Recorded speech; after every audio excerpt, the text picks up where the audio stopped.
Lockdown में बहुत सारी शादियां हो रही है ना, अभी भी 50 लोगों को बुलाने की रीत है, फिर भी रोज शादियां हो रही हैं। क्या आप भी शादी करने जा रहे हैं लॉकडाउन में? करो ना, लेकिन इस वीडियो को देखना नहीं भूलेंगे।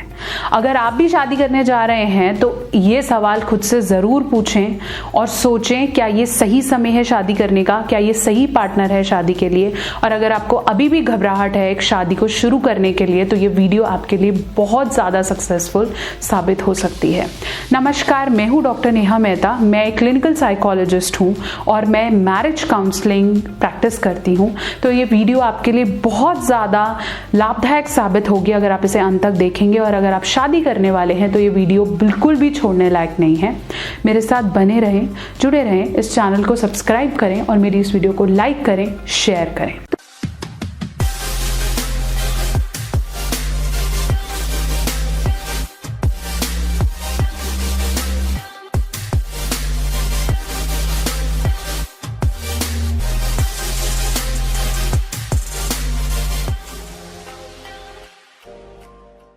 तो चलिए, मैं आपको बता रही थी कि शादी कब करनी है, क्यों करनी है, और शादी करने जा रहे हैं तो क्या सवाल खुद से पूछने हैं। 21st सेंचुरी में लोग शादी बहुत बार रिस्पॉन्सिबिलिटी के चक्कर में कर रहे हैं कि करनी तो है ही, अभी मैं 28 का हूँ, 29 का हूँ, तो मैडम करनी तो पड़ेगी, इसलिए क्यों नहीं जो मम्मी दिखा रही है या जो मुझे पार्टनर मिला हुआ है उसी के साथ कर लें। जो पहली गलती लोग करते हैं, खुद से एक क्वेश्चन पूछें, क्या मैं ये शादी रश में कर रहा हूँ? रश बहुत लोग कर रहे हैं, मेरे आसपास बहुत लोग कर रहे हैं, तो मैं भी कर रहा हूँ। मेरी सभी फ्रेंड्स की, जो मेरे स्कूल में थी, मेरे कॉलेज में थी, उनकी शादी होगी, इसलिए मैं भी कर रही हूँ, लेट हो जाएगा ना फिर। नहीं, सोचिए, समझिए, पेशेंसली इस चीज को सोचें कि शादी आपने करनी है, निभाना आपने है, किसी भी चीज की जल्दी नहीं होनी चाहिए। मैरिज एक रिस्पॉन्सिबिलिटी है, इट्स नॉट फन। सोचें, समझें और बिना रश के दिमाग का इस्तेमाल करके ही शादी करें। डिसीजन नंबर 2, क्या मैं शादी इसलिए कर रहा हूं क्योंकि ये टास्क है जिसे एज के साथ कंप्लीट हो जाना चाहिए? अब बहुत लोग ये भी करते हैं कि भाई मेरी उम्र है तो मुझे करना ही पड़ेगा। ये कोई टास्क नहीं है, ये जिंदगी का कोई पड़ाव नहीं है कि पहले जॉब लगती है, फिर शादी होती है, फिर बच्चे होते हैं। एक टास्क नहीं है जो एक उम्र के साथ कंप्लीट करना होता है। सफर आप करेंगे अगर पार्टनर सही नहीं होगा। ये टास्क नहीं है जो इसे टाइमली कंप्लीट करना है। मैरिज इंपॉर्टेंट है। अगर आपको साथी की ज़रूरत लगती है, अगर आपको एक ऐसा साथी मिलता है जो आपको अंडरस्टैंडिंग के साथ समझता है, आपके गोल्स कॉमन है, आपके विजन्स हैं, आपकी फैमिली की अंडरस्टैंडिंग है, आपके कल्चर्स अच्छे हैं और आपने समय दिया है, तो शादी ज़रूर करिए, लेकिन इसको टास्क या जिम्मेदारी की तरह नहीं करेंगे। टिप नंबर 3, शादी इसलिए नहीं करें कि अभी तो मैं पढ़ रहा हूं, अभी तो मेरे ड्रीम्स रहते हैं। ऐसा कुछ नहीं है। अब लोग ये बहुत गलतियां करते हैं कि शादी को मना कर देते हैं। एक अच्छा पार्टनर मिलता है उनको, लेकिन फिर मना कर देते हैं कि नहीं, अभी तो मेरे को पढ़ना है, अभी तो मेरे PhD करनी है, अभी तो मेरे ड्रीम्स हैं, अभी तो मेरी जॉब लग जाए। इससे क्या होता है कि जो कंपैटिबल पार्टनर होता है ना, वो आपको छोड़ के चला जाता है और आप अकेले रह जाते हैं। और फिर आप किसी ऐसे से शादी करते हैं जो आपके साथ मैच भी नहीं करता, और आप सारी जिंदगी किसी ऐसे पार्टनर की थॉट में रहते हैं जो आपके लिए बहुत इंपॉर्टेंट था। इसलिए अपनी ड्रीम्स के चक्कर में मैरिज को ना छोड़ें। मैरिज का मतलब यही है कि आप और आपका पार्टनर मिलके अपने ड्रीम्स को पूरा करें, उसे फुलफिल करें। इसलिए डोंट थिंक कि मैं अभी मैरिज इसलिए टाल दूं क्योंकि मेरे तो ड्रीम्स पड़े हैं। ऐसा बिल्कुल नहीं करेंगे। Tip number 4, courtship time. अब बहुत लोग क्या करते हैं, चट मंगनी पट ब्याह, कल देखा परसों शादी तरसों मंगनी, और फटाफट सारी चीजें करते हैं।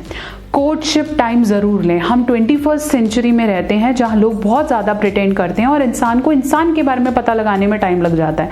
इसलिए कोशिश ये करें कि कोर्टशिप टाइम जरूर रखें, जिसे हम बोलते हैं मंगनी तय होने रोका, जिसे हम कहते हैं, से शादी के बीच में समय जरूर रखें जब आप एक दूसरे को समझें। इस चीज से मत डरें कि मैंने उसे हाँ कर दिया, मैं उसे मना करूंगा तो गड़बड़ हो जाएगी, इसलिए मैं जानने पहचानने की कोशिश ना करूं। ये मैं दरख्वास्त पेरेंट्स से भी करूंगी कि बाद में पछताने से बेटर है कि पहले बच्चों को मिलने दें, बात करने दें, बताएं कि कितनी बात करना जरूरी है, लेकिन बच्चे एक दूसरे को जान ले, पहचान ले, वो बहुत ज्यादा जरूरी है। तो कोर्टशिप टाइम आपकी मैरिज में होना ही चाहिए। क्या सवाल पूछने होते हैं वो मैं एक वीडियो में ज़रूर कवर करूंगी, लेकिन कोर्टशिप टाइम आपकी मैरिज में है, आप समझे हैं, तभी उस शादी को कंटिन्यू करें। 5th पॉइंट, शादी तभी करें जब आपको ये लग रहा है कि आप इंसान को इंसान की तरह प्यार करते हैं। अगर आप सिर्फ फाइनेंसेस, कास्ट में ही पढ़ते हैं, हमारे जान पहचान में शादी कर रहे हैं, लुक्स में बहुत अच्छे हैं, पढ़ी लिखी बहुत है, मैं ये नहीं कहती कि उसको अपने फिगर ऑफ हस्बैंड में ना डालें या फिगर ऑफ वाइफ को ना इमेजिन करें, लेकिन ऐसा ना होना कि अभी आप रेडी नहीं हैं, लेकिन आपको लगता है अभी सब ठीक है, सारी चीज़ें ठीक हैं, हमारे कल्चर में भी है, देखने में भी अच्छे हैं, तो चलो शादी कर लेते हैं। ऐसा नहीं होना चाहिए।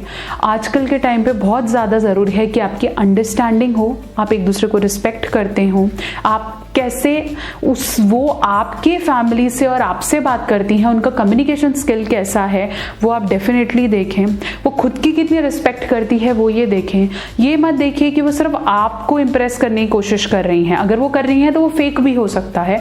वो खुद की कितनी रिस्पेक्ट करती है, आपकी कितनी करती है, आपकी फैमिली की कितनी करती है, अपनी जॉब से कितनी सेटिस्फाइड है, उनका कल्चर कैसा है, वो कल्चर सिर्फ आपका दिखावा तो नहीं है, फाइनेंसेस कितने स्टेबल हैं, सारी चीज़ों को देख कर सही समय पे सही एज के पैटर्न से ही मैरिज करें। There is no rush to get married in lockdown, there is no rush कि बाकी कर रहे हैं तो मेरे को भी करनी है। देखें, समझें, सोचें, और अगर आप 100% श्योर हैं अपने पार्टनर को लेके, चाहे वो लव मैरिज है चाहे वो अरेंज मैरिज है, तभी इस मैरिज में जाएं। आजकल के पेरेंट्स कन्विंसिंग हैं, कन्विंस हो जाते हैं, अपने पार्टनर के लिए ट्रस्टवर्दी रहें, ध्यान से सोचें समझें, 10 लोगों से सलाह लें, रश में या इनसिक्योरिटी में शादी नहीं करें कि मुझे तो आगे कोई मिलेगा ही नहीं, या ये बहुत अच्छी है इससे बेटर मुझे मिलेगी ही नहीं। समझें, क्योंकि सारी ज़िंदगी सफ़र आपको करना है। मैरिज शुरू होने में टाइम नहीं लगता, लेकिन जब वो ख़त्म करने के अर्ज पे आती है तो बहुत ज़्यादा लीगल और इमोशनल ट्रॉमास आपको सहने पड़ते हैं। अगर फिर भी आपकी मैरिज काम नहीं कर रही है और आपको अभी भी कोई मिसअंडरस्टैंडिंग है या डाउट्स हैं, तो प्री मैरिटल काउंसलिंग लेने से डरे नहीं। प्री मैरिज काउंसलिंग बहुत जगह मिलती है और मेरी एक वीडियो है, आप देख सकते हैं प्री मैरिज काउंसलिंग की।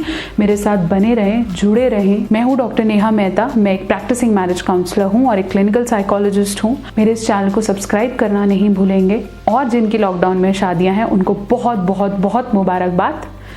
मेरी इस वीडियो को लाइक करें, शेयर करें।